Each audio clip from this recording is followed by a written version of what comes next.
விடுதலை பார்ட் 2 எப்படி இருக்கு? படம் எப்படி இருக்கு? விடுதலை பார்ட் 1 கம்பேர் பண்ணும்போது பார்ட் 2 வந்து படு மொக்கை. படம் வந்து யாருக்குமே வந்து பிடிக்கல அப்படிங்கிற மாரி ஒரு இது இருக்கு. பேசிக்கிட்டே இருக்காங்க.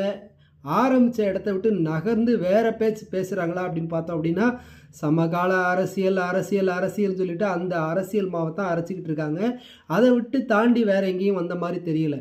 பார்ட் 1ல வந்து சூரிய கதையின் நாயகனாக வச்சு படம் வந்து மிக தெளிவாக இளையராஜாவோட பேக்ரவுண்ட் மியூசிக் வச்சு ஸ்கோர் பண்ணியிருப்பாரு வெற்றிமாறன். ஆனா, இனி வரக்கூடிய காலகட்டம் வெற்றிமாறன் சங்கரோட இடத்துக்கு போயிட்டாரா அப்படிங்கிறது தெரியல. இனிமேல் அவருக்கான மார்க்கெட் வேல்யூ ரொம்ப கம்மி. இது மாதிரியான படங்கள் எடுத்தார் அப்படின்னா வந்து தமிழ் மக்கள் வந்து ரசிக்கவே மாட்டாங்க.